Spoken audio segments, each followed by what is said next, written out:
రోజును దేవుడు దీవిస్తూ ఉన్నాడు.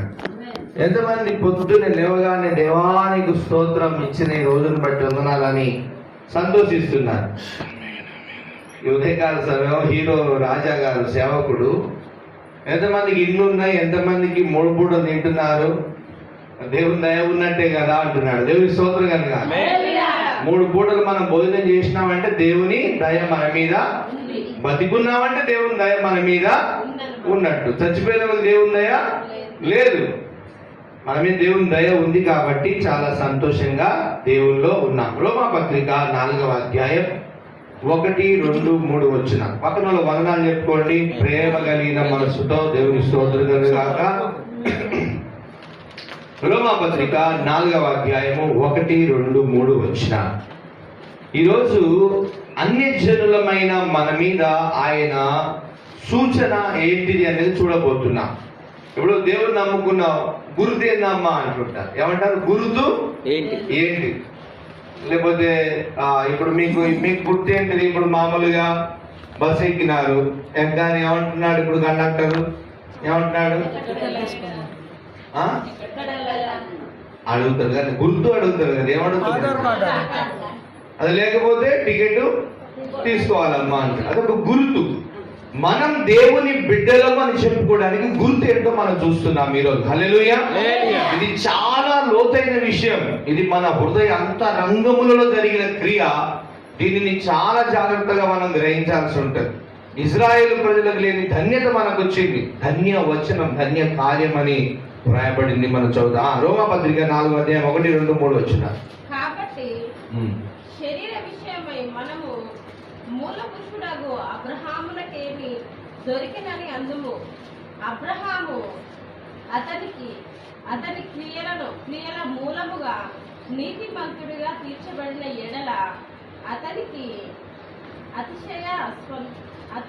అతిశయ కారణము కలుగును, కానీ అది దేవుని ఎదుట కలగదు. చదవండి. లేఖనం ఏమి చెప్పుచున్నది? అబ్రహాము దేవుని నమ్మెను, అది అతనికి నీతిగా ఎంచబడెను. పనిచేయువానికి జీతము రుణమే గాని. ప్రార్థన చేసుకుందాం. పరిశుద్ధుడా, ప్రేమ కనికరం కలిగిన తండ్రి, వాక్యమై ఉన్న దేవా, మీ పరిశుద్ధ నామమునకు మహిమ. నాయన ఈ ఉదయకాల సమయం ప్రభువా, అయా మీకు వందనాలు, స్తోత్రాలు చెల్లిస్తున్నాం. ఈ ఆగస్టు మాసములో ప్రభువా, అయా మీకు వందనాలు. ఈ 16వ తేదీని బట్టి నాయన మీరు ఇచ్చిన ఈ యొక్క పరిశుద్ధ ఆదివారమును బట్టి స్తోత్రాలు చెల్లిస్తూ ఉన్నాం. మీ కృప మా ఎడల ఉంచి నాయన, మీ కనికర మా ఎడల చూపి మమ్మల్ని ఎంతగానో మీరు ప్రేమించి దీవిస్తూ ఉన్నారు. అందును బట్టి స్తోత్రాలు. వాక్యముతో మా మనస్సులను, మా హృదయాన్ని, మా బ్రతుకులను కడిగి పరిశుద్ధపరుస్తున్న పరిశుద్ధాత్ముడా మీకు వందన. పరలోక తండ్రి, మీ ప్రణాళికను బట్టి స్తోత్రాలు. ఈ పరిశుద్ధ ఆదివారం దినం మీ వాక్యముతో మాతో మాట్లాడి మా జీవితాలు స్థిరపరిచి ఇంకా విశ్వాసములో ఎదిగి ఒత్తిడిలో కృప చూపు సహాయం చేయమని యేసు నామమున ప్రార్థిస్తున్నాను తండ్రి. ఆమేన్. ఆమేన్. హల్లెలూయా. హల్లెలూయా. హల్లెలూయా. వయస్సు పెరుగుతా ఉంటే ఏం పెరుగుతుంది తెలుసా? అనుభవం పెరుగుతుంది. ఏం పెరుగుతుంది? అనుభవం. బుద్ధి, తెలివి, జ్ఞానం అన్నా ఏం పెరుగుతుంది? బుద్ధి, తెలివి, జ్ఞానం. అమ్మా, ఆవలిస్తే ఫైన్ పడుతుంది. మందిరం ఎవరి దగ్గర కూర్చున్నాం మనము? హల్లెలూయా. అందుకే చాలాసార్లు చెప్పారు, ప్రార్థనకు వచ్చేటప్పుడు నీ పెళ్లి కాదు, దానికంటే ఇంకా ఉన్నతమైన స్థలానికి వెళుతున్నాను, హుషారుగా రావాలా. ఈడికొచ్చి ఆవలింతలు, ఈడికొచ్చి అటు ఇటు మనసులు పెడితే మన దేవుని కృప రాదు. దేవుని స్తోత్రం కనుక రాత్రి తొందర వండుకోవాలా, పొద్దునే లేవాలా. మేము లేచినాం 4 గంటలకే, 5 గంటలకు లేచినాం, ప్రార్థన చేసుకున్నాం. పిల్లలు 2 తయారైతారు, 6 గంటల బస్ ఎక్కించినాం, మళ్ళీ ప్రార్థన చేసుకున్నాం, బట్టలు ఇస్త్రీ చేసుకున్నాం, 4 గంటలకు లేచినాం. ఎందుకు? నైట్ తొందర నిద్రపోవాలి. నైట్ నిద్రపోకపోతే ఈ మధ్యన ఈ సెల్ ఫోన్లతో బాగా నైట్ అంతా ఏమవుతుంది? చాటింగ్. హల్లెలూయా. అందరికి గుర్తు చెప్తున్నాను, ఈసారి క్షమిస్తున్నాను. మళ్ళీసారి ఎవరు ఆవలించినా 100 రూపాయలు ఫైన్ పడుతుంది. అంటే ఏంటిది? మన శరీరము దానికి కూడా కారణం ఉంది. ఏంటిది? మన శరీరము బలహీనంగా చేసుకుంటున్నాం, మనం అంటే నీరసపరుచుకుంటున్నాం. ఎందుకు? దానికి కారణం కూడా మనమే. ఆ రాత్రి మనం త్వరగా నిద్రపోకపోవడము, మనం కొన్ని జాగ్రత్తలు తీసుకోవడమే దానికి కారణం. అవునా కాదా? నేను చెప్పాను, అవునా కాదా? ఇప్పుడు నాకే ఆవలింతలు వచ్చినాయి అమ్మా. అప్పుడు నేనేం చేసినట్టు? రాత్రి అంతా సరిగా పడుకోక, టయానికి తిండి తినక, తిన్నప్పుడు ఏదో 1 గంటకి ఏదో చికెన్ మటన్ తింటే అది అరగక, తర్వాత ఇబ్బంది అయిపోయి నిద్ర పట్టక, ఈ మొత్తం ఇక అదంతా నా పొరపాటే. మామది కాదు, పిల్లలది కాదు, మీది కాదు, ఎవరిది కాదు, నా పొరపాటే. రాత్రి జాగ్రత్త తీసుకోవాలి, పడుకోవాలి, ప్రార్థనలో దైవ భయంతో మనం ఉండి రావాలి. దేవుని స్తోత్రం. అది నీకు కాదమ్మా హెచ్చరిక, మా అందరికి హెచ్చరిక. దేవుని స్తోత్రం కదా, అందరికి హెచ్చరిక. రేపు నాకు హెచ్చరిక. నేను ఎక్కడ మీటింగ్ కూర్చున్నప్పుడు ఆవలిస్తే నాకు హెచ్చరిక. ఇప్పుడు నేను చెప్పిన మాట నాకు హెచ్చరిక అవుతుంది. దేవుని స్తోత్రం కదా. రోమాపత్రిక 4వ అధ్యాయంలో మనం దేవుని యొక్క వాక్యం చూస్తున్నాం. మరొకసారి చదువుదాం 1 నుంచి 3 వరకు. కాబట్టి శరీర విషయమై చదవండి. మన మూల పురుషులకు అబ్రహామునకు ఏమి దొరికిందని అందుకు చదవండి. కాబట్టి శరీరము విషయమై మన మూల పురుషుడకు అబ్రహామునకేమి దొరికెనని అందుము. అబ్రహాము క్రియల మూలముగా నీతిమంతుడని తీర్చబడిన ఎడల అతనికి అక్షయ కారణము కలుగును గాని అది దేవుని ఎదుట కలుగదు. లేఖనమేమి చెప్పుచున్నది? అబ్రహాము దేవుని నమ్మెను, అది అతనికి నీతిగా ఎంచబడెను. చక్కగా వినండి. దేవుడు అబ్రహాం అనేటువంటి వ్యక్తిని ఏర్పాటు చేసుకున్నాడు. ఆ అబ్రహాం అనేటువంటి వ్యక్తి యొక్క తల్లిదండ్రుల జీవితం ఎలా ఉండేదంటే బొమ్మలు చేసుకుని అమ్ముకునే కుటుంబం. అని ఎవరండి? బొమ్మలు చేసుకుని అమ్ముకునే కుటుంబం. మీరు నమ్ముతారు నమ్మరో, మన మందిరంలో చాలా చక్కని ఆరాధనలు, ప్రార్థనలు, వాక్యం కూడా చాలా.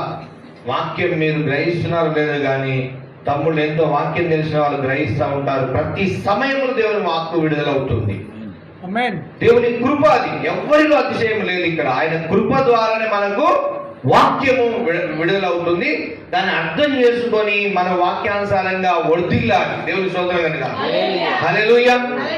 ఈ అబ్రహాం అనేటువంటి వ్యక్తిని దేవుడు పిలిచినప్పుడు తన తండ్రి యొక్క కుటుంబము ఏ కుటుంబం అండి? విగ్రహాలు చేసుకుని అమ్ముకునే కుటుంబం. దేవుడు అబ్రహాముని పిలవగానే వచ్చేసాడు. దేవుడు అబ్రహాముని పిలవగానే మాటకు లోబడ్డాడు. దేవుని మాటకు లోబడి దేవుడు ఏం చెబితే అది, ఎక్కడికి వెళ్ళమంటే అక్కడికి వెళుతూ ఉండడం ప్రారంభించాడు. భార్యను తీసుకొని. దేవుని స్తోత్రం కనుక. భార్య భర్తల విధేయత కూడా ఈ అబ్రహాము శారాల దగ్గర తెలుస్తుంది. దేవుని స్తోత్రం. హల్లెలూయా. భర్త చెప్పిన అడుగుజాడల్లో భార్య నడవడం, భార్య చెప్పిన అడుగుజాడల్లో భర్త నడవడం అనేది ఇక్కడ మనం చూస్తూ ఉంటాం. అయితే ఒకవేళ అబ్రహాము నీతి క్రియలు చేసి దేవుని దగ్గర గుర్తింపు పొందుకున్నాడు అంటే, గమనించాలి, నీ నీతి క్రియల ద్వారా దేవుని దగ్గర నువ్వు గుర్తింపు పొందవు. హల్లెలూయా. మన నీతి క్రియలు దేనితో సమానం అంట? మురికి గుడ్డతో సమానం అంట. అంటే మన నీతి క్రియలు నీతి కాదు. ఎక్కడ మనకు నీతి దొరుకుతుందంటే, మన ప్రభువుని యేసు క్రీస్తును మన రక్షకుడిగా అంగీకరించినప్పుడు ఆ నీతిమంతుడని యేసయ్య నీతిలోంచి మనకు నీతి వస్తుంది. దేవుని స్తోత్రం కనుక. ఆ నీతి విలువైంది కానీ మన నీతి విలువైంది కాదు. అందుకే దేవుడు అబ్రహాము 3వ వచనం చదువుతాం. 3వ వచనం. లేఖనమేమి చెప్పుచున్నది? అబ్రహాము దేవుని నమ్మెను, అది అతనికి నీతిగా ఎంచబడెను. చూడండి, దేవుని నమ్మగానే దేవుని దగ్గర ఉన్న నీతి పొందుకుంటున్నాడు. అబ్రహాం పొందుకున్నాడు. హల్లెలూయా. ఎవరు ఏం చేశాడు అబ్రహాము? దేవుడు పిలవగానే దేవుని నమ్మాడు. చెప్పలు పడదామా? దేవుని నమ్మాడంతే. అబ్రహాము దేవుని నమ్మెను, అది అతనికి నీతిగా ఎంచబడెను. పిలువగానే లోబడ్డాడు అబ్రహాం. ప్రియులారా, చాలా చక్కని విషయాన్ని మనం ఈరోజు ధ్యానం చేయబోతున్నాం. అదే 4వ అధ్యాయం 9వ వచనం నుండి 11వ వచనం చదువుకుందాం. అబ్రహాం ఏం చేసినాడు? దేవుని మాటను నమ్మాడు. ఏం చేశాడు? నమ్మాడు. వెంటనే ఏం చేశాడు? దేవుడు తన నీతిని అతనికి ఇచ్చేశాడు. గమనించాడు, తన నీతిని అబ్రహాముకు ఇచ్చినాడంటే ఇక దేవుడు ఏం చేస్తున్నాడు? నమ్మదగిన దేవుడు తన కార్యాలన్నీ అబ్రహాముతో చేయిస్తాడు. దేవుని స్తోత్రం కనుక. చూద్దాం 9వ వచనం. ఈ ధన్య వచనము సున్నతి గల వారిని గూర్చి చెప్పబడినదా, సున్నతి లేని వారిని గూర్చి కూడా చెప్పబడినదా? అబ్రహాము యొక్క విశ్వాసం అతనికి నీతి అని ఎంచబడినను చున్నాము కదా. మంచిది. అది ఏ స్థితి ఎందు ఎంచబడెను? సున్నతి కలిగి ఉండినప్పుడా, సున్నతి లేనప్పుడా? సున్నతి కలిగి ఉండినప్పుడు కాదు, సున్నతి లేనప్పుడే. హల్లెలూయా. అబ్రహాము దేవుని దగ్గర నీతిమంతుడుగా ఎప్పుడు ఎంచబడ్డాడంటే ఒక గుర్తు, దేవుని ప్రజలకు ఒక గుర్తు పెట్టేవాడు అప్పట్లో దేవుడు. సున్నతి అంటే మగపిల్లలకి చేసేటువంటి అదొక చిన్న గుర్తు. అక్కడక్కడ కొంతమంది యాదవుల కుటుంబాలు చూసారా, కొంతమంది యాదవుల కుటుంబాలకు ఒక గుర్తు ఉంటుంది. ఇక్కడ చెవిపోగు గుర్తుతారు వాళ్ళు. దానికి బైబిల్ గ్రంథంలో లేవియా కాండంలో చూస్తే అక్కడక్కడ చూస్తే దాసులకు చెవిపోగు గుట్టి ఇదన్నా దాసులను పిలుచుకుంటారు. ఈ చెవిపోగు కుడతారు ఇక్కడ ఇక్కడ పైన, ఇక్కడ ఇక్కడ చెవి వాళ్ళు ఇక్కడ బంగారం ఉన్నది పెట్టుకుంటారు కొంతమంది, ఇక్కడ కొంతమంది కడాలు వేసుకుంటారు.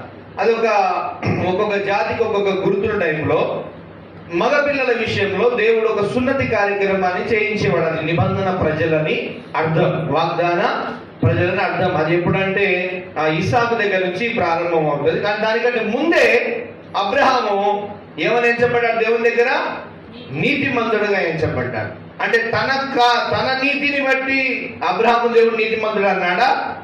దేవుడిని నమ్మినందుకు అబ్రహామును దేవుడు నీతిమంతుడు అన్నాడు. కేవలం నమ్మాడు దేవుడిని. ఎవరు దేవుడెవరు? ఇప్పుడు చూసే నీతిమంతుడైన దేవుడిని నమ్మాడు. నమ్మగానే ఆయన నీతి వెంటనే ట్రాన్స్ఫర్ అయిపోయింది. హల్లెలూయా. గమనించండి, అబ్రహాం దేవుని నమ్మగానే దేవుని నీతి అంతా అతనికి ఇవ్వబడినట్టుగా అబ్రహాం జీవితాన్ని మనము చూస్తున్నాం. చూద్దాం 13వ వచనం. అతడు లోకమునకు వారసుడగుడను వాగ్దానము అబ్రహామునకైనను అతని సంతానమునకైనను ధర్మశాస్త్ర మూలముగా కలుగలేదు గాని విశ్వాసము వలనైనా నీతి మూలముగానే కలిగెను. ధర్మశాస్త్ర సంబంధులు వారసులైన ఎడల విశ్వాసము వ్యర్థమగును, వాగ్దానమును నిరర్ధకమగును. ఏలయనగా ధర్మశాస్త్రము ఉగ్రతను పుట్టించును, ధర్మశాస్త్రము లేని ఎడల అతిక్రమమును లేకపోవును. ఈ హేతువు చేతను ఆ వాగ్దానమును యావత్ సంతతికి అనగా ధర్మశాస్త్రము గలవారికి మాత్రము కాక అబ్రహామునకున్నట్టి విశ్వాసము గల వారికి కూడా దృఢము కావాలనని కృపను అనుసరించినదై ఉండునట్లు అది విశ్వాస మూలమైనదాయను. బాగా గమనించాలి. అన్న హృదయం చేయబెట్టుకోండి. ఇక్కడ మనం కలిగి ఉన్న విశ్వాసాన్ని బట్టి దేవుని రాజ్యానికి వారసులం అయిపోతాం. దేవుని స్తోత్రం కలుగుతాం. నువ్వు ఇక ఆటలు కోసి, పొట్టేళ్ళు తెచ్చి, పండుగలు చేసి, ధూమ్ధామ్ చేసి, ఈ మధ్య చేస్తున్న జాతరలు చేసి అవసరము లేదు. చేస్తున్నారు ఈ మధ్య సంవత్సరానికి ఒక పండుగ కొట్టిస్తున్నారు. కొత్త పండుగ లేదు. ఇవన్నీ చేయాల్సిన అవసరము లేదు. కేవలం విశ్వాసం అనండి. చెప్పండి, కేవలము దేవుని మీద విశ్వాసం అనండి. దేవుని మీద విశ్వాసం ఉంచడం ద్వారా దేవుని నీతిని పొందుకుంటా. హల్లెలూయా. ఈ విశ్వాసం ఎక్కడ పెంచుకోవాలి? మనం చేపెట్టుకో. ఎక్కడ పెట్టుకుంటాం మనం? ఈ విశ్వాసం ఎక్కడ వృద్ధి అవుతుంది? హృదయములో. ఎక్కడ? హృదయములో. ప్రియులారా, ఆ నిబంధన ప్రజలకు ఒక సున్నతి కార్యక్రమాన్ని చేసిన దేవుడు అన్ని జనులకు కూడా సున్నతి చేసేసాడు. దేవుని స్తోత్రం. అన్ని జనులు ఎలా సున్నతి పొందారు అని అనుకుంటున్నావు? రోమాపత్రిక 2:29 వచ్చి మళ్ళీ వద్దాం. చూడండి, విశ్వాసము ద్వారా నువ్వు దేవుని బిడ్డవైపోతుంటున్నావు. ఎలా నువ్వు విశ్వాసము పొందుకున్నావు, ఏది జరిగింది చూద్దాం. 2:29 అయితే అంతరంగమందు యూదుడైన వాడే యూదుడు మరియు సున్నతి హృదయ సంబంధమైనదై ఆత్మయందు జరుగునదే గాని అక్షరము వలన కలుగునది కాదు. అట్టి వానికి మెప్పు మనుషుల వలన కలుగదు. దేవుని వలననే కలుగును. దేవునికి స్తోత్రం కలుగునుగా. ఈ విశ్వాసముతో నీవు నీ హృదయంలో యేసయ్యని నువ్వు నమ్ముకోవడం ద్వారా ఏం జరిగిందంటే నీ హృదయము దేవుని చేత సున్నతి చేయబడిపోయింది. దేవుని స్తోత్రం కలుగునుగా. ఇప్పుడు నువ్వు దేవుని వాగ్దానానికి వారసుడు అయిపోయావు. హల్లెలూయా. అబ్రహాము ఎలా నమ్మాడో అదే విశ్వాసంతో నువ్వు నమ్మావు ఈ అంత్య దినాల్లో. నిజమా కాదా? నిజమే. దేవుడు నిన్ను కూడా పిలిచినాడు ఒకరోజు. దేవుని స్తోత్రం కలుగునుగా. వెంటనే లోబడ్డావు. దేవుని స్తోత్రం కలుగునుగా. దేవుడు పిలగానే దేవుడు పిలిచినాడు, ఆ స్వరం విన్నావు. హల్లెలూయా. ఆ స్వరాన్ని గ్రహించావు, ఆ స్వరాన్ని గమనించావు, ఆ స్వరానికి విధేయత చూపావు, ఆయన స్వరాన్ని నీవు కనిపెట్టావు. గట్టిగా చప్పట్లు కొట్టి ప్రారంభమైపోతావు. అదే అబ్రహాములకు ఉన్నటువంటి విశ్వాసము ఈ రోజు నీ హృదయంలో కూడా దేవుడు జరిగించి అబ్రహాము సంతానమని యూదులు సున్నతి పొందిన వారు మేమే అబ్రహాం సంతానమని అరుస్తున్న వారిని సిగ్గుపరచడానికి హృదయంలో విశ్వాసం ఉంచిన వారిని కూడా మీరు హృదయమందు ఇగో ఈ ప్రజలు హృదయమందు సున్నతి చేయబడిన వారని ఆ వాగ్దానములో మనకు వారసత్వం ఇచ్చినాడు దేవుడు. దేవుడి స్తోత్రం కనుక.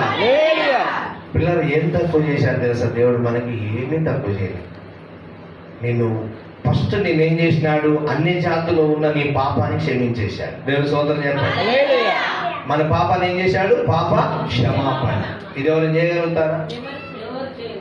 ఈ రోజు మీకు మరలా గుర్తు చేస్తున్నాను, చేసిన చిన్న నేరాలకు ఒక్కొక్కడు కటకటాల వెనక కారాగారము, జైలు, యావజ్జీవ కారాగార శిక్ష.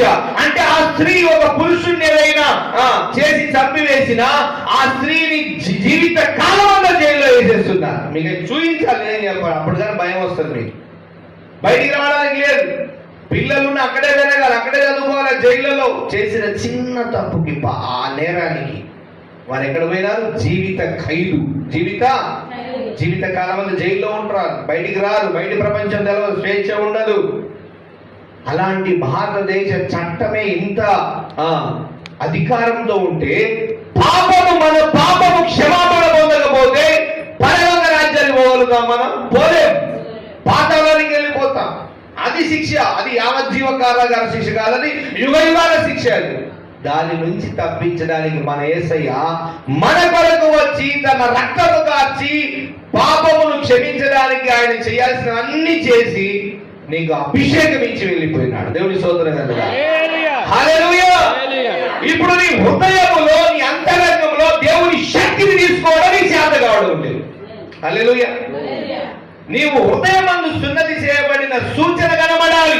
లోకులు మాట్లాడినట్టు నువ్వు మాట్లాడకూడదు. నువ్వు ఒక ప్రత్యేకమైన విధానం కనపరచాలి. దేవుని స్తోత్రం కదా. ఎందుకు? దేవుడు నీ హృదయాన్ని ఏం చేశాడు? సున్నతి. గుర్తు ఏంటిది? ఆదివారం రాగానే తయారై పరిగెత్తుకుంటూ వస్తున్నావు. ఏంటిది? హృదయంలో సున్నతి చేయబడ్డావు. దేవుని స్తోత్రం కదా. హల్లెలూయా. వాగ్దానంలో చేర్చుకున్నాడు దేవుడు. నీకు వారసత్వం ఇచ్చాడు. ఏం తక్కువ చేశాడు చెప్పండి? నిన్ను పరలోక రాజ్యానికే వారసుని చేసినాడు. ఇంత చేసిన దేవుని ఆరాధించే విషయంలో, ప్రార్థన చేసే విషయంలో, ఆయనకు ప్రతిష్ఠితగా ఉండే విషయంలో, ఆయన పనుల విషయంలో, ఆయనకు ఏమి ఆ కాలములో కానుకను ఎలా తీసుకొని వచ్చాడో తెలుసా? ఏమైందో మీకే, దేవుడు మీతోనే మాట్లాడతాడు, నాకు సంబంధం లేదు. ఏది వచ్చినా దేవుని దగ్గర కానుక పట్టుకుని వచ్చిన వాళ్ళు దీవించబడతారు. దేవుని స్తోత్రం కనుక.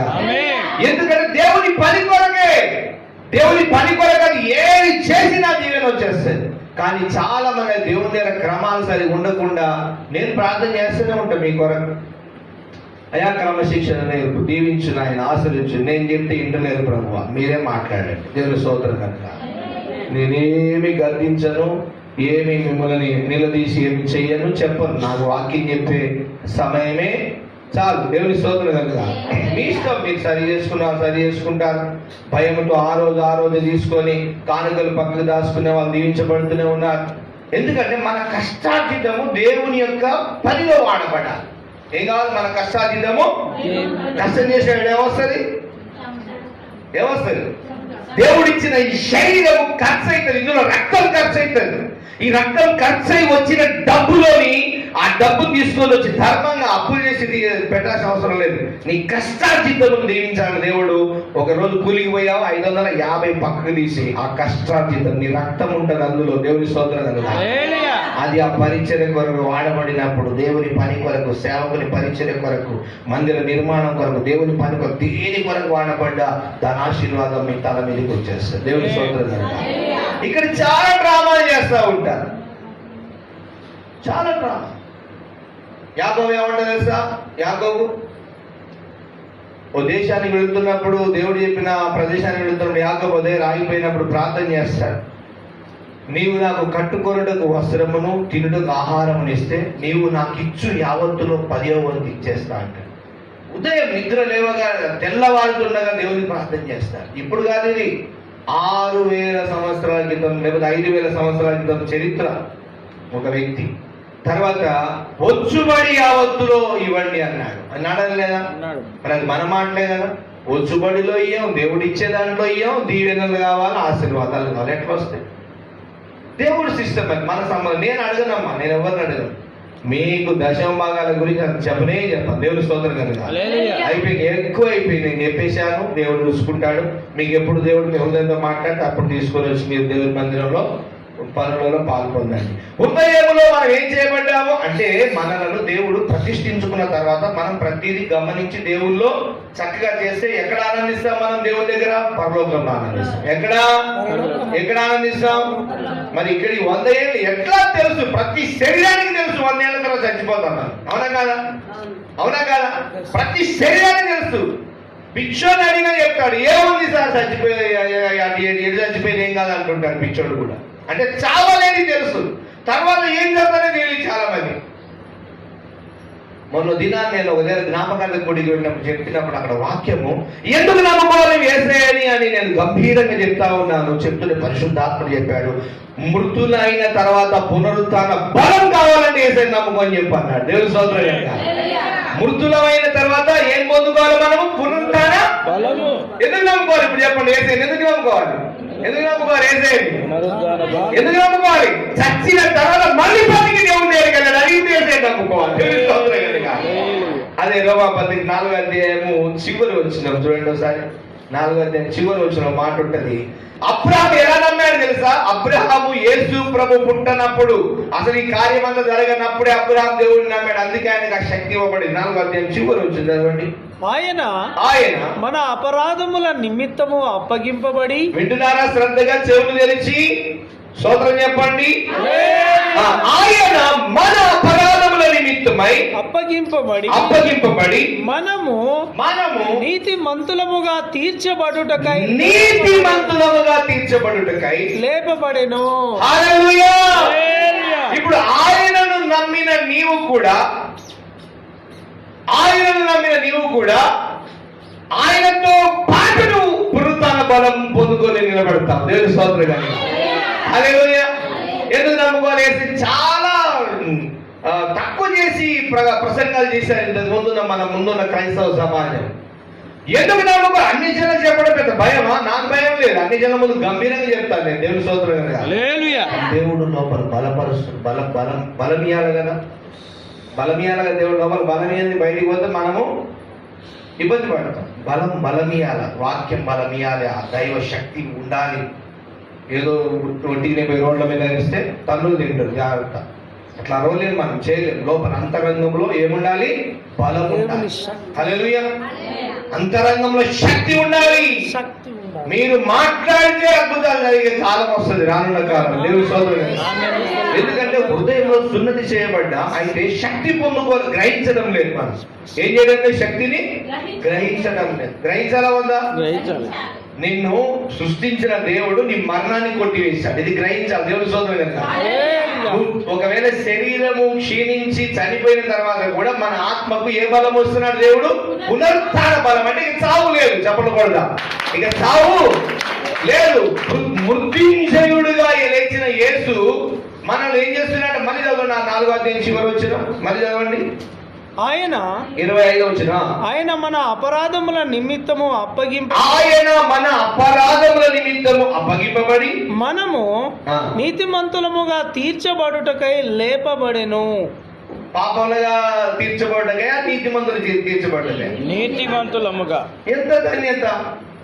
దేవుడు నీతిమంతుడైన యేసు ముందు నీవు నీతిమంతుడిగా నిలబడతావు. ఎంత ధన్యత! దాని కొరకే యేసు ఈ లోకానికి వచ్చి నీ పాప భారం తన మీద వేసుకున్నాడు, నీ మరణాన్ని తీసేశాడు, శాపాన్ని నీకు పునరుత్థాన బలం ఇచ్చి నిలబెట్టినాడు దేవుడు. హల్లెలూయా! అయితే ఇది ఎప్పుడు పొందుకుంటావు? ఎలా పొందుకుంటావు? కేవలం హృదయంలో విశ్వాసం ఉంచడం ద్వారా దేవుని శక్తిని అంతా పొందుకుంటాం. హల్లెలూయా! హల్లెలూయా! 3వ అధ్యాయంలో వచ్చిన 3వ అధ్యాయం 30 వచ్చిన 3వ అధ్యాయం 30 వచ్చిన. ఈరోజు రోమా పత్రికలో చాలా విషయాలు చాలా శ్రద్ధగా ఉండాలి. హల్లెలూయా! హల్లెలూయా! 45 సంవత్సరాలు నాకు దేవుని స్తోత్రం కదా. దినం దేవుడు శక్తినిస్తున్నాడు, ఇంకా ఆరోగ్యం, ఇంకా బలం ఇస్తానంటున్నాడు దేవుడు. ఎందుకు తెలుసా? ఆయన పని దేవుని స్తోత్రం కదా. నాకు ఒకప్పుడు చాలా నీరసం అయిపోయాను. ప్రభు మాట్లాడినాడు, ఎందుకు అలా బలహీనం అయిపోతున్నావు, నేనేమేమి ఇచ్చానో చూడు అన్నప్పుడు ఆ శక్తి ఆటోమేటిక్గా లోపల ట్రాన్స్ఫర్ అయిపోతుంది. ఈ అనారోగ్యం, ఆ మధ్య కాలంలో అనారోగ్యంతో బాగా బాధపడి ఇక అయిపోయింది అనుకున్నాను. దేవుడు అన్నాడు, పేదలు లేపినట్టు, తట్టి దూత లేపినట్టు ఏమైపోయింది, ఇప్పుడే ఉంది అన్నాడు. దేవుని స్తోత్రం. పని ఇప్పుడు, ఎందుకంటే బలం ఇచ్చిన తర్వాత పని చేయిస్తాడు దేవుడు. అవునా కాదా? ఇప్పుడు మనకు కూడా ఏ బలం కావాలి? మనకు అంతరంగంలో బలం కావాలి. ఏ బలము? చూద్దాం. 3:30 చదవండి.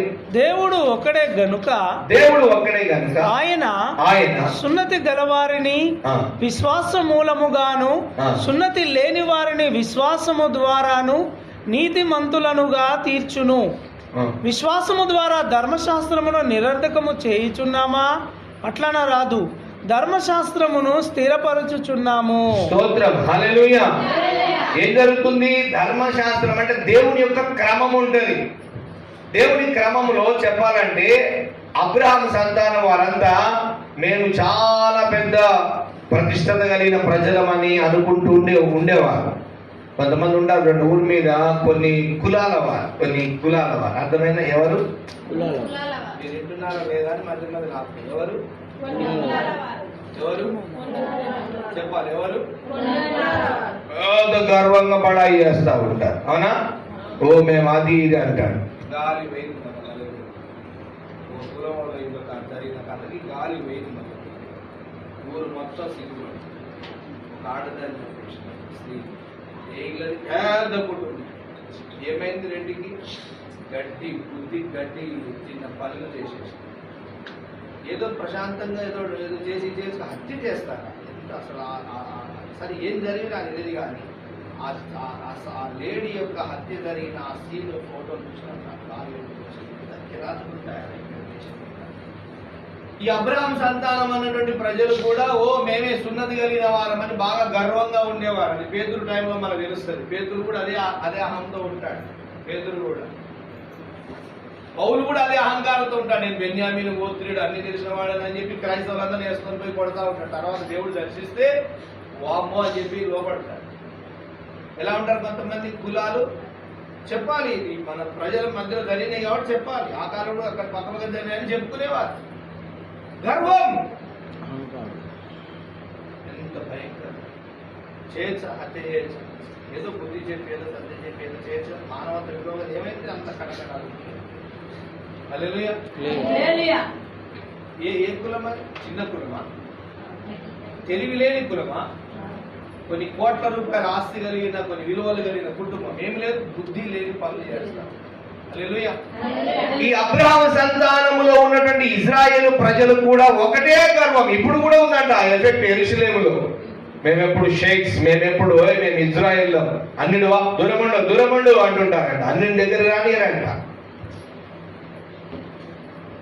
సమరయ స్త్రీ కూడా ఏమంటది? అయ్యా మీరు యూదులు, మేము మాతో ఎక్కడయ్యా? ఆ యొక్క ప్రభావం అప్పటికీ ఉంది యేసయ్యలో. అప్పుడు యేసయ్య హృదయమందు సున్నతి చేయబడిన వారు వాగ్దాన వారసులు అవుతారని చెప్పడానికి సమరయ స్త్రీతో వాక్యం చెప్పినాడు ఆయన. దేవుని స్తోత్రం కలుగా. అన్య జనులైన మీరు కూడా విశ్వాసముతో వాగ్దాన వారసులతో పొందుకోవచ్చమ్మా అన్నాడు. అర్థమవుతుందా మీకు?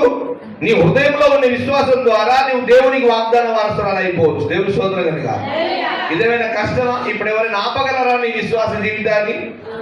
చాలా మంది మా పాస్టర్ గారు ఎవరు ఆపలేరు. నువ్వు విశ్వాసంలో నింపబడాలంటే వాళ్ళ మీద వీళ్ళ మీద ఏడవడం పక్కబెట్టి మనం దేవుని ముందు ఏడవడం నేర్చుకోవాలి. దేవుని స్తోత్రం. ఎవరి గురించి ఏడవద్దు, మనం దేవుని ముందు ఏడవడం ఏ సమస్య వచ్చినా ఆయన దగ్గర ఏడవడం నేర్చుకోవాలి. అప్పుడు ఆయన మనకు పరిష్కారం ఇస్తాడు. ఎన్నో వచ్చినది 3:30. దేవుడు ఒక్కడే గనుక ఆయన సున్నతి గల వారిని విశ్వాసమూలముగాను సున్నతి లేని వారిని విశ్వాసము ద్వారాను నీతిమంతులనుగా తీర్చును. దేవుని స్తోత్రం. ఏం తీర్చుతున్నాడు మన దేవుడు? చెప్పాలి అంటే పాపం ఉందా ఇక్కడ? తీసేసాడు. చెప్పకూడదా? మన పాపం ఏమైపోయింది? శిక్ష, శాపం ఉందా? దోషాలు కనబడుతున్నాయా? దేవుని ముందు ఇప్పుడు నేను ఉన్నాను, దేవుని ముందు నన్ను దేవుడు అన్నాడు, నువ్వు నా ద్వారా నీతిమంతుడు అన్నాడు. ఇప్పుడు నేను ఏమనుకోవాలి? ఆయన ద్వారా నేను నీతిమంతుడు అయ్యాననే కృతజ్ఞతతో ఆయన అడుగుజాడలో నడవాలి. మళ్ళీ అటు ఇటు చూడకుండా ఆయన చెప్పిన క్రమాలే ఉన్నాయి. ఏంటిది? అది విశ్వాసం ద్వారా శక్తి పొందుకోవచ్చు, వాగ్దాన వారసత్వము. తర్వాత నీవు హృదయమందు సున్నతి చేయబడిన వాడవు దేవుడు నాతో చెప్పినప్పుడు, ఓహో వాగ్దానంలో నన్ను వారసత్వం తీసుకున్నాను నేను విశ్వసించడం ద్వారా అని ఎప్పుడు కృతజ్ఞుడనై ప్రార్థన చేయాలి దేవునికి. హల్లెలూయా. 4వ అధ్యాయం 15వ వచనం. అర్థమవుతుందా? మనము వాస్తవానికి దేవుని వాగ్దానానికి వారసులం కాము. మనం వాగ్దానానికి వారసులము కాము. మనం అన్యజనులు. ఏ జనులము? అన్యజనులు. చివరికి వచ్చాం మనం ఎవరము? అన్యజనులు. అబ్రాహాము సంతానమే వాగ్దాన వారసత్వం. అర్థమవుతుందా? అబ్రాహాము సంతానం ఎవరు? వీళ్ళు ఇజ్రాయేలీలు. ఎవరు వీళ్ళు? ఇజ్రాయేలీలు మాత్రమే దేవుని వాగ్దానానికి వారసులని పిలువబడ్డారు. కరెక్టే, దేవుడే చేసినాడు ఆ పని కూడా. కానీ అన్ని జనులను కూడా విశ్వాసం ద్వారా వాగ్దాన వారసత్వంలో తీసుకున్నాడు దేవుడు. ఆ విషయాన్ని ధ్యానం చేస్తున్నాం. మనం ఇప్పుడు దేవుని నీతి ద్వారా నీతిమంతులుగా చేయబడుతున్నాం. చెప్పలబడి ప్రారంభమైపోతున్నాం. తాత ముత్తాతల నీతి క్రియలు కాదు. హల్లెలూయా. ఎవరికి క్రియలు కాదు? ఎవరి క్రియల ద్వారా అవుతున్నాం? దేవుని క్రియ ద్వారా మనం ఏమైపోతున్నాము? నీతిమంతులముగా హల్లెలూయా. విశ్వాసము ఆయన మీద మన విశ్వాసం ఉంచడం ద్వారా మన నీతి. ఇది ఎవరి క్రియ? దేవుని క్రియ. హల్లెలూయా. 4:12 తాను విశ్వసించిన దేవుని ఎదుట అనగా మృతులను సజీవులనుగా చేయువాడును లేని వాటిని ఉన్నట్టుగానే పిలిచువాడునైనా దేవుని ఎదుట అతడు మనకందరికీ తండ్రి అయి ఉన్నాడు.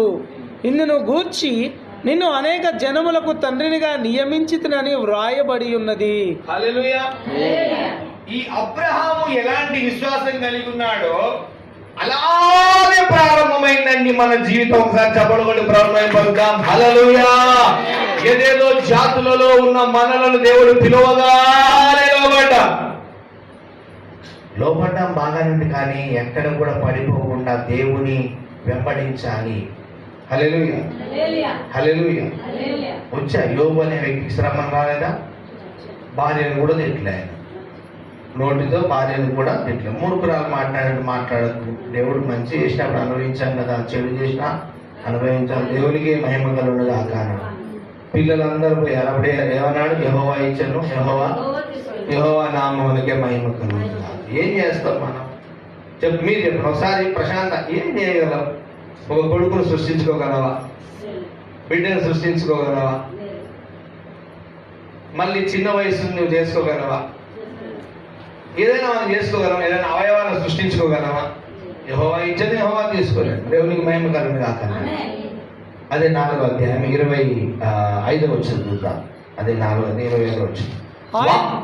ఆయన మన అపరాధముల నిమిత్తము అప్పగింపబడి మనము నీతిమంతులముగా తీర్చబడుటకై లేపబడెను. హల్లెలూయా. ఆయన మన అపరాధముల నిమిత్తమై అప్పగింపబడి మనము నీతిమంతులముగా తీర్చబడుటకై లేపబడెను. అసలు ఆయన అప్పగింపబడిందే నిన్ను నీతిమంతులుగా చేయడానికి. దేనికి అసలు ఆయన అప్పగింపబడింది?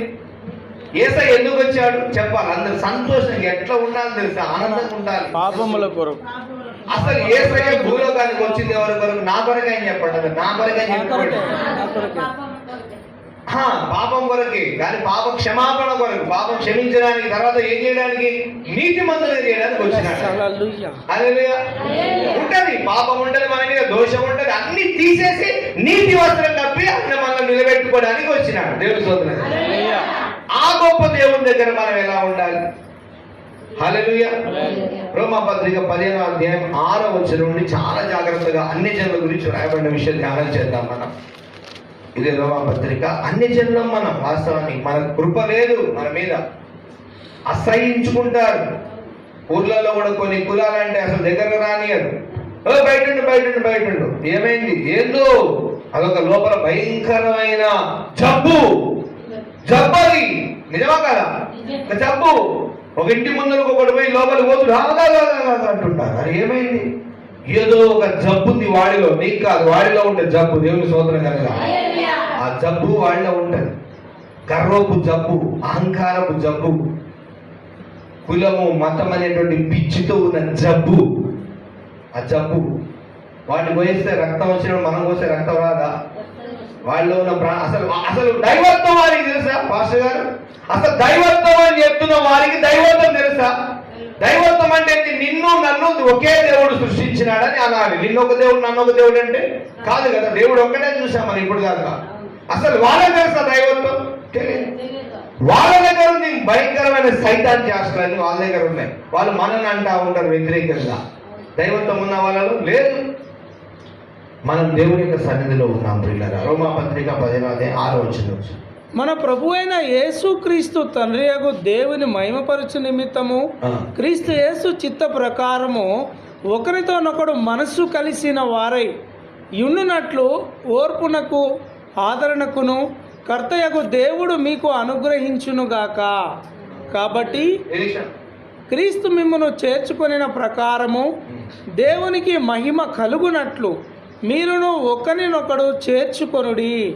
నేను చెప్పునదేమనగా, పితరులకు చేయబడిన వాగ్దానముల విషయములో దేవుడు సత్యవంతుడని స్థాపించుటకును, అన్యజనులు ఆయన కనికరమును గూర్చి దేవుని మహిమపరచుటకును క్రీస్తు సున్నతి గల వారికి పరిచారకుడాయెను. అందు విషయమై ఈ హేతువు చేతను అన్యజనులలో నేను నిన్ను స్తుతింతును, నీ నామ సంకీర్తనము చేయుదును అని వ్రాయబడి ఉన్నది. మరియు అన్యజనులారా ఆయన ప్రజలతో సంతోషించుడనియో. హల్లెలూయా. అన్యజనులు ఎవరి ప్రజలతో సంతోషించే భాగ్యం పొందుతున్నారు? దేవుని ప్రజలతో సంతోషించే భాగ్యాన్ని.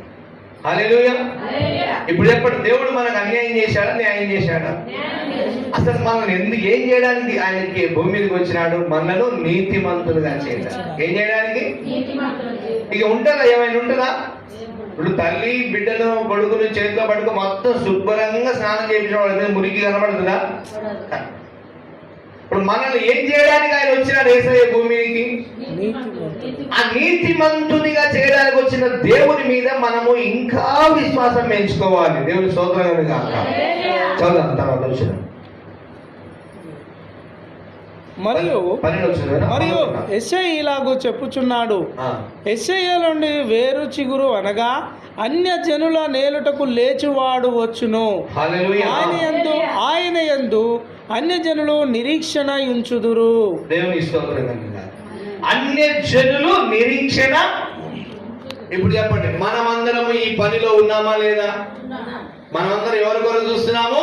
దేవుని కొరకు నిరీక్షణ చేస్తున్నాం. ఎప్పుడో వ్రాయబడింది యెషయా ప్రవక్త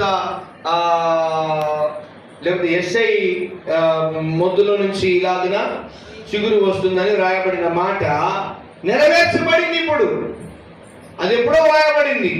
అన్యజనులమైన మనం దేవుని వాగ్దానంలోనికి వారసులముగా ఏం చేస్తున్నాము? దేవుని ప్రజలతో కూడా సంతోషించే భాగ్యం. 16 వచ్చింది ఒకసారి. అయినను అన్యజనులు అను అర్పణ పరిశుద్ధాత్మ వలన పరిశుద్ధపరచబడి ప్రీతికర మగునట్లు 13 కాగా మీరు పరిశుద్ధాత్మ శక్తి పొంది. గట్టి చప్పట్లు కొట్టండి. ఏ శక్తి పొందుకోవాలి మనం? పరిశుద్ధాత్మ శక్తి. ఎందుకంటే మన హృదయాన్ని దేవుడు సున్నతి చేశాడు. అంటే పరిశుద్ధాత్మ ఆత్మతో మనము ఆనందించే భాగ్యాన్ని ఇచ్చేసాడు దేవుడు. చాలా సార్లు చూడండి, అప్పుడప్పుడు బాగా ప్రార్థనలో మీకు నేను చెప్తున్నాను, మందిరంలో వచ్చి ఏదో గంతులేసి డ్రామా కంపెనీ పెట్టినట్టు ఇంటికి పోయినాక మన ఇష్టం వచ్చినట్టు చేస్తే అది దైవశక్తి కాదు. నువ్వు ఇంటికాడ ఉన్నా ఆత్మలోనే ఉండాలి. చెప్పలగొని ప్రార్థనకు వచ్చినప్పుడు ఓ పరిశుద్ధత, స్తోత్ర, హల్లెలూయా, స్తోత్ర ఆడబోతే పరిశుద్ధ శక్తి నిన్ను ప్రతి క్షణం నేను ఆవరిస్తుంది. దేవుని స్తోత్రం. కొంతమంది మా మందిరంలోకి వస్తే అయ్యా ఆనందం, మరి బయటికి పోయినాక అయ్యా అంటే శక్తి లేదయ్యా. బయటికి పోయినాక ఇష్టం వచ్చినట్టు మాట్లాడతారు. మందిరంలో ఒకటే ముందలా చూసి వెనక చూసి ముందలా పక్కలో చూసి ఓ ప్రభువా. డ్రామా కంపెనీ ఈ డ్రామాలు చేయొద్దు. మన మందిరం డ్రామాలు జరగదు. నువ్వు ఆత్మలో శక్తి పొందుకొని నీకు పరిశుద్ధ ఆత్మదేవుడు ఏదైతే గుర్తు చేస్తుంటాడు దానికి పాప క్షమాపణ నీకు నీవే బాగా గుర్తు పెట్టుకొని పక్కలోని చూసి డ్రామా చేసేది కాదు. నీకు నీవే. అది మన సిద్ధాంతం, మన మందిరంలో సిద్ధాంతం. కొన్నిసార్లు అందరు తెల్లచీర కట్టుకుని వచ్చినారు. ఆమె తెల్లచీర, నేను తెల్లచీర, ఈమె తెల్లచీర, నేను తెల్లచీర. శక్తి అంటే వాక్యానుసారంగా శక్తి పొందుకోవాలని గుర్తు చేస్తున్నా. ఇప్పుడు మనం ఏం చూస్తున్నాం, అబ్రహాము దేవుని నమ్మాను, అది అతనికి నీతిగా ఎంచబడింది. ఎలా ఎంచబడింది అంటే అతను హృదయంలో దేవుని నమ్మాడు, దేవుడు ఒక సూచన ఇచ్చాడు, అతను నీతి మందుని తీర్చబడ్డాడు. తర్వాత ఆ అబ్రహాముకి ఇచ్చిన వాగ్దాన ప్రకారం మనల్ని కూడా దేవుడు వాగ్దాన వారసత్వం తీసుకున్నాడు. యూదులకే దేవుడు కాదు, యూదులు సున్నతి పొందిన వారు మేమే పెద్ద వాగ్దాన వాసం అనుకుంటున్నారు, కానీ హృదయమందు సున్నతి పొందిన వారు కూడా అన్ని జనులు కూడా దేవుని ప్రజలు చేర్చబడుతున్నారు అనేది మన వాక్యం చూస్తున్నాం. ఇదంతా తెలుసుకోవాలి. కానీ ఒట్టికి ఆమె పాట పాడింది, నేను పాట పాడేస్తా, కాంపిటీషన్ అయిపోతుంది. ఆ పాటల కచేరీ ఒకటి ఉంటుంది. ఆమె పాట పాడితే ఈమె పాట, ఆమె ప్రార్థన ఈమె ప్రార్థన, ఆమె ఊగిపోతుంది ఈమె ఊగిపోతుంది, ఆమె ఊగిపోతుంది ఈమె ఊగిపోతుంది. ఫస్ట్ నేను ఒక సేవకుని ఆత్మీయ తండ్రిగా గుర్తు చేస్తున్నా, నీ బతుకు కాలం అంతా సరిపోదు దేవుని మాటలు అర్థం చేసుకోవడానికి. ఫస్ట్ చెప్తున్నా మాట గుర్తుపెట్టు. ఒట్టికినే టెమిట్ అయిపోయి కరాటే నేర్చుకున్నాడు వచ్చి బయటకు హాహు అన్నట్టు వాళ్ళను చూసి నువ్వు ఎగిరితే నీకే నష్టం. మాకు ఫస్ట్ చెప్పబడిన వాక్యాలు వినండి. అసలు ఏముంది, మాకు భయం అవుతుంది అసలు ఒకసారి ఒక్కొక్క వాక్యం నీకు చదువుతుంటే. ఇది నేను పట్టుకొని తిరుగుతున్న ఈ బైబిల్లో ఉంది, నేను చదవకుండా ఏదేదో అనుకున్నానని బాధపడుతుంటాం. మేము భయపడుతుంటాం ఒకసారి వాక్యం, ఒక్కొక్కసారి దేవుడు మాతో మాట్లాడినప్పుడు ఇంత శక్తి కలిగిన మాటలు నేను చూడలేదేంటి, ఇంకా తిప్పలేదేంటి, నాకు అన్ని తెలుసు, అన్ని అధ్యాయం తెలుసు, ఇందులో ఉన్నాయని నా బుర్రలోకి ఎక్కిపోయినాయి అనుకున్నా. కానీ ఒక్క వాక్యంతో మాట్లాడితే గడగడ వణుకులు వచ్చేస్తుంది. ఇప్పుడు మనం చదివిన వాక్యం ప్రకారం దేవుడు అబ్రహాముకు ఇచ్చిన నీతి, అబ్రహాము నీతిని బట్టి నీతి ఇచ్చాడా, దేవుని నీతి అతనికి ఇచ్చాడా? అబ్రహాము దేవుని నమ్మిన గనక అది అతనికి నీతిగా ఎంచబడింది. అంటే అబ్రహాముకు దేవుని నమ్మినందుకు అబ్రహాము దేవుడు ఏం చేశాడు, తన నీతినంతా అబ్రహాముకు ఇచ్చేశాడు. ఆయన ద్వారా నీతి కార్యాలు జరిగించాడు. పరిశుద్ధాత్మ శక్తి పొంది కాగా మీరు పరిశుద్ధాత్మ శక్తి పొంది. చూడండి, ఇవన్నీ విని నువ్వు ప్రార్థన చేసే శక్తి వస్తుందా, వినకుండా చేసే ప్రార్థన శక్తి వస్తుందా? గట్టిగా చెప్పాలి. వివరంగా ఫస్ట్ వినాలా వద్దా? అమ్మా వినాలా వద్దా? వినకుండానే ఇక నువ్వు తగదిమి అంటే ఇక నేనేం చేయలేము. మేము నాలా వస్తుంటేనే కొంతమంది ఊగిపోతుంటారు కొన్ని చర్చలు అయితే. ఏంటంటే ఆత్మ ఆత్మ ఆత్మ. అమ్మ ఎక్కడుంది వాక్యం అంటే తెలియదు, అంత ఆత్మనే. ఆత్మ ఎట్లొచ్చిందో తెలుసుకో ఫస్ట్. దేవుని తెలుసుకోవాలా వద్దా? సరిగ్గా వినాలా వద్దా? గంట సేపు కూర్చొని విన్న తర్వాత నువ్వు నీ దేవుడు అంటే నేను దాన్ని తప్పంటలేను. దేవుడు నిన్ను ఏ విధముగా పరిశుద్ధాత్మ దేవుడు నిన్ను నింపితే దాన్ని ఎవ్వరు ఆపలేరు. నువ్వు భాషలు మాట్లాడొచ్చు, ప్రవచనం చెప్పొచ్చు, గట్టిగా ప్రార్థన చేసే శక్తిని నీకు ఇచ్చి ఉండొచ్చు. అప్పుడు దేవుడు 120 మంది శిష్యులు అలాగే కనిపెట్టుకొని ఉన్నప్పుడు దేవుడు వారికి ఇచ్చిన శక్తితో వారికి వాక్శక్తి అనుగ్రహించిన కొలది వారు అన్య భాషలతో అంటే వాక్శక్తి ఎక్కడి నుంచి వచ్చింది? పైనుంచి వారి మీదకి వచ్చి వాళ్ళ నాలుకలో నుంచి వారు భాషలు మాట్లాడగలిగారు. ఏమీ తెలియకుండా చేసేది ఏం మంచిగుంటే చెప్పండి. లాస్ట్ పోయి ఆడ జీరో నిలబడుతుంది దేవుని దగ్గర.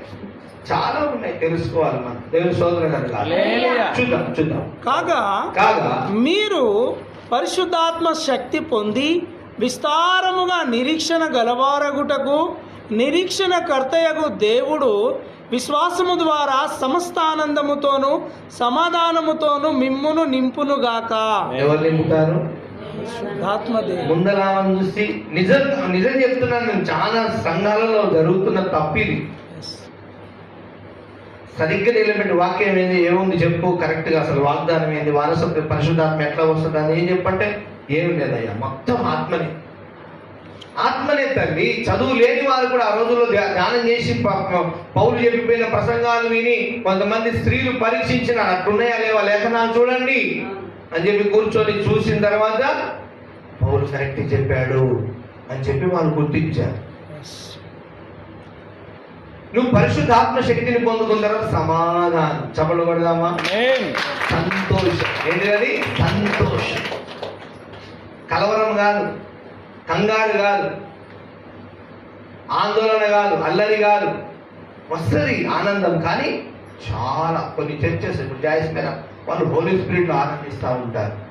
అది మనకు అంతరంగంలో మనం చూసాం. ఎక్కడ రోమా పత్రిక 8వ అధ్యాయం చూసాం, అంతరంగంలో ఆత్మ శక్తి వస్తుంది. 2వ అధ్యాయం 3వ అధ్యాయం 2వ అధ్యాయం 29వ చూడండి ఒకసారి. 2వ అధ్యాయం 29వ వచ్చిన ఈ శక్తి వస్తుంది. ఇది అక్కడ చూడండి, అంతరంగం అనేది ఉందా లేదా?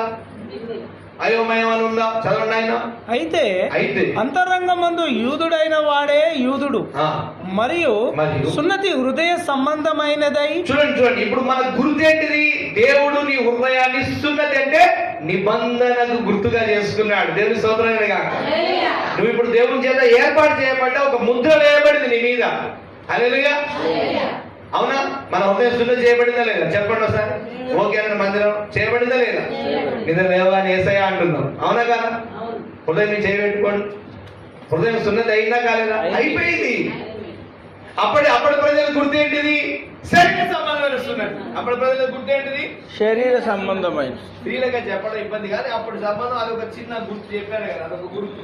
ఇప్పుడు మరి పురుషులకు స్త్రీలకు అందరికీ కలిపి ఇప్పుడు గుర్తు ఏంటిది? హృదయ సంబంధం. ఇప్పుడు ఏ గుర్తు ఇది? మన హృదయం దేవుని అంటే మీకు అర్థం కావడానికి మన హృదయము దేవుని చేత ఎన్నుకొనబడ్డది. చెప్పలు కొట్టండి. దేవుడు నిన్ను ఈ బిడ్డ నా బిడ్డ అని ముద్ర వేసుకున్నాడు. అది గుర్తు. అందుకే నిద్ర లేవు కానీ యేసయ్య అంటున్నావు, ప్రాణాలకి వెళ్ళినప్పుడు యేసయ్య అంటున్నావు, ఆదివారాగానే యేసయ్య తప్పిస్తున్నట్టు నువ్వు ముద్ర వేయబడ్డావు. ఆ చదువుదాం. అయితే అంతరంగమందు యూదుడైన వాడే యూదుడు. అంతరంగమందు యూదుడైన వాడే యూదుడు మరియు సున్నతి హృదయ సంబంధమైనదై. సున్నతి హృదయ సంబంధమైనదై ఆత్మయందు జరుగునదే గాని. ఎక్కడ జరుగుతుంది ఇప్పుడు? ఆత్మయందు. పెట్టండి, చేతి తిప్పకండి. ఎక్కడ జరుగుతుందా? ఈ అంతరంగ ఆత్మలో ఒక మార్పు జరిగిందా లేదా? చెప్పండి. మీ గుండె మీద చేసుకో. చాలా మంది అంటారు నీ గుండె మీద చేసుకుని ఎప్పుడు అంటారు కదా. ఇప్పుడు ఏసై అడుగుతున్నాడు అనుకుందాం, జరిగిందా లేదా? ఆత్మ సంబంధమైన ఏంటది? మరియు సున్నతి హృదయ సంబంధమైనదై. సున్నతి హృదయ సంబంధమైనది ఆత్మయందు జరుగునదే గాని. ఎక్కడ జరుగుతుందంట? జరిగిందా? అయితే ఈరోజు ఇంకొక నీకు ఒక ఇంకా తెలుసుకోవాలి దేవుని గురించి. కళ్ళు మూసి ప్రార్థన చేసినప్పుడు దర్శనాలు వచ్చేసాయి. దేవుని సోదరులు పిచ్చి దర్శనాలు కాదు, ప్రభు దగ్గర నుంచి వచ్చే దర్శనాలు రావాలి. దేవుని సోదరులు ఆ శక్తి నువ్వు పొందుకోవాలి. ముందుకు ఇంకొక స్టెప్ ముందుకు వేయాలి. ఏమేయాలి? ఇంకొక అడుగు ముందుకేయాలి. ఇప్పటికి జరిగిపోయింది. ఆత్మయందు హృదయంలో సున్నతి జరిగింది. ఆ ఆత్మయందు మరియు సున్నతి హృదయ సంబంధమైనదై ఆత్మయందు జరుగునదే గాని అక్షరము వలన కలుగునది కాదు. ఇదేదో అక్షరం వలన జరుగునది అంటే పాత నిబంధన భక్తులు ఏం చేస్తున్నారు? అక్షర మూలమైన సున్నతి. వినండి చెప్తున్నా. కొన్ని కులాలు ఇప్పటికి వాళ్ళకు సున్నతి చేస్తారు. తర్వాత వాడు వయసు పెరుగుతా ఉంటే వాళ్ళు అన్ని అహంకారం అన్నీ ఉంటాయి. పైగా ఇది పెట్టుకొని ఉంటాడు, వీడి తాగుతున్నాడు, ఇది పెట్టుకొని ఉంటాడు, మందు తాగుతుంటాడు. ఇది ఏ సంబంధమైన సున్నతి? శరీర సంబంధం. ప్రయోజనం